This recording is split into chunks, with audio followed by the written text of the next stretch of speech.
Hello friends, welcome to integral affairs. मेरा नाम है मुनिंद्र प्रताप और आज हम पढ़ने वाले हैं 22 नवंबर के इंपॉर्टेंट करंट अफेयर्स।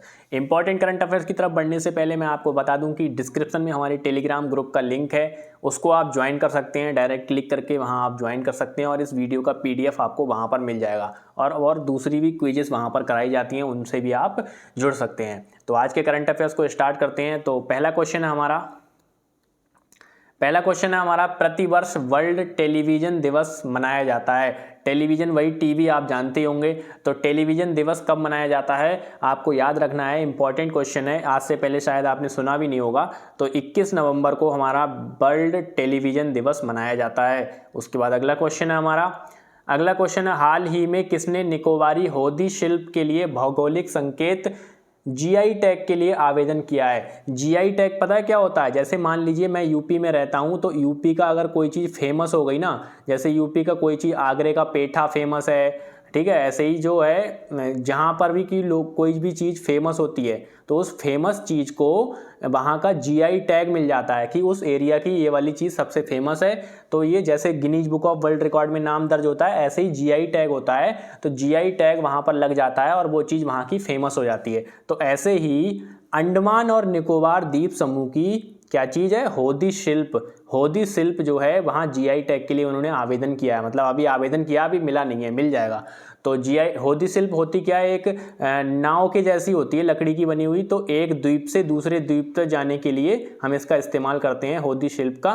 तो ये जो है यहाँ पर इसको GI टैग के लिए इन्होंने आवेदन किया है और यहाँ पर जो है यही इससे रिलेटेड है। उसके बाद अगला क्वेश्चन है किस राज्य में सीता माता की 251 फीट ऊंची प्रतिमा स्थापित की जाएगी? इंपॉर्टेंट क्वेश्चन है क्योंकि राम मंदिर का निर्माण चल ही रहा है और सीता माता की यहाँ पर प्रतिमा स्थापित करी जा रही है। तो याद रखना है कि 251 फीट की है, सीता माता की है, ठीक है। अब कौन से राज्य में? यहाँ बिहार में एक जगह है, मैं आपको बता देता हूँ यहाँ पर लिखकर।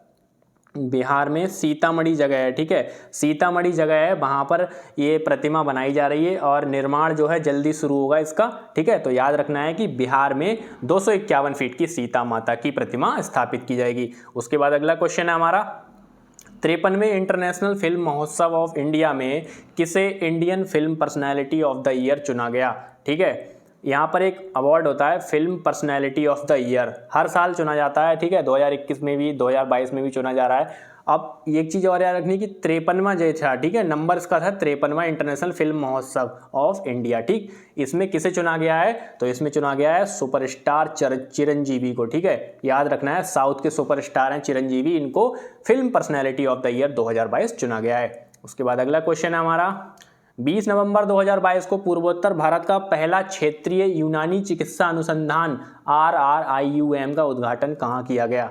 इंपॉर्टेंट क्वेश्चन है क्योंकि यूनानी से रिलेटेड है, ठीक है, इसलिए इंपॉर्टेंट है। और पूर्वोत्तर भारत का याद रखना है, 20 नवंबर 2022 को उद्घाटन किया गया है। तो आपको बताना है कि कहाँ पर किया गया। ये किया गया है सिलचर में। सिलचर कहाँ पर है? सिलचर है असम में, ठीक है, असम में है सिलचर, आपको ये चीज़ याद रखनी है। और क्या है, किसने उद्घाटन किया है? अब मान लो ये चिकित्सा से रिलेटेड है, ठीक है, चिकित्सा से।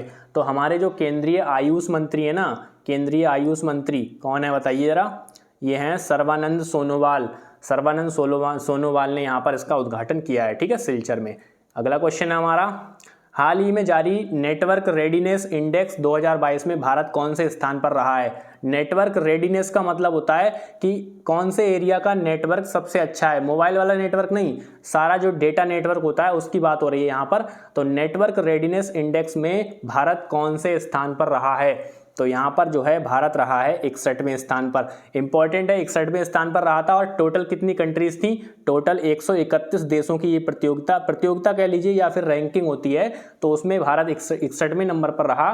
भारत का स्कोर 2021 में कितना था? और इसमें ना स्कोर आता है कि एक, ठीक है, तो स्कोर आपको दोनों में देख लेना है कि 2021 में भारत का स्कोर था 49.74 और यहाँ पर 2022 में हो गया 51.19, ठीक। तो यहाँ पर 61वें नंबर पर हम रहे हैं 2022 में। और इसको टॉप किसने किया है? मतलब नंबर 1 पर कौन रहा है? नंबर 1 पर रहा है USA, यूनाइटेड स्टेट्स, ठीक है, USA रहा है। नंबर 2 पे रहा है सिंगापुर, ठीक है, इंपॉर्टेंट है, आपको यहाँ पर याद रखना है। और नंबर 3 पर रहा है स्वीडन, ठीक।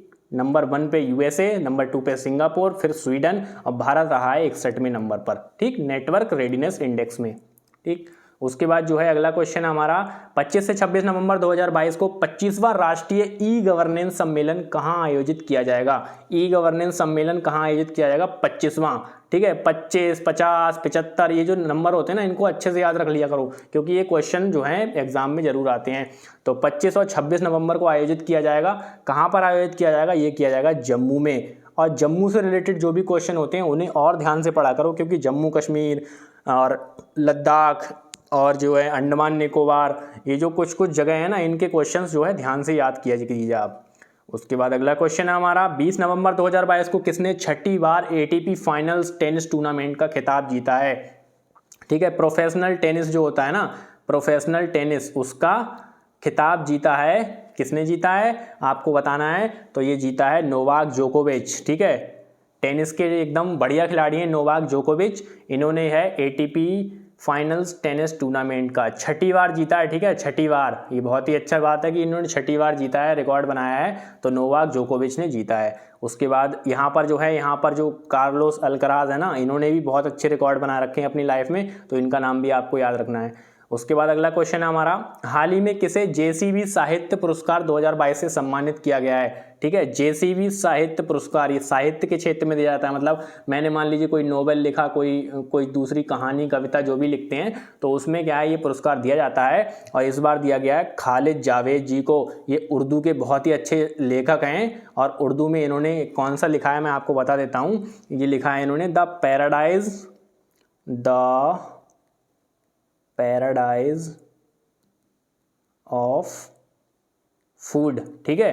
द पैराडाइज ऑफ फूड इन्होंने वर्क लिखा है अपना, तो इसके लिए इन्हें जेसीबी साहित्य पुरस्कार 2022 से सम्मानित किया गया है। याद रखना है आपको, साहित्य के क्षेत्र में जेसीबी पुरस्कार दिया जाता है। उसके बाद अगला क्वेश्चन है हमारा, अगला क्वेश्चन है और लास्ट क्वेश्चन है 21 नवंबर 2022 को कौन सा देश 2022-23 सत्र के लिए global partnership on artificial intelligence GPAI की अध्यक्षता कर रहा है। अब जो आने वाले समय में क्या है, आर्टिफिशियल इंटेलिजेंस का ज़माना आने वाला है, बहुत तेज़ी से आ भी चुका है और बहुत तेज़ी से बढ़ भी रहा है, तो इससे रिलेटेड क्वेश्चंस आपको अच्छे से याद करने हैं। तो इसकी अध्यक्षता कौन कर रहा है, फ्रांस कर रहा है, ठीक है। GPAI की अध्यक्षता फ्रांस कर रहा है। इसका मतलब क्या है, मतलब किस पर्पज से करी जा रही है, तो इसका मतलब है जो AI है ना, हमारी AI आर्टिफिशियल इंटेलिजेंस, इसको और भी ज़्यादा एडवांस बनाना है, ठीक है। अभी एडवांस जितनी है उससे भी ज़्यादा एडवांस बनाना है, तो इसके लिए यहाँ पर एक मीटिंग्स होती रहती हैं, तो इस बार जो मीटिंग की अध्यक्षता करेगा वो फ्रांस करने वाला है, ठीक है। तो यही कुछ क्वेश्चन थे। वीडियो को लाइक कर दीजिए। और अब आज वीडियो थोड़ा लेट हो रहा है क्योंकि कुछ काम लग गया था मुझे, तो वीडियो लेट हो रहा है, लेकिन मैंने वीडियो जरूर बनाना जरूरी समझा आपके लिए। तो वीडियो को लाइक कर दीजिए, चैनल को सब्सक्राइब कर लीजिए और टेलीग्राम ग्रुप को भी ज्वाइन कर लीजिए। आज की वीडियो में इतना ही रखते हैं, थैंक यू।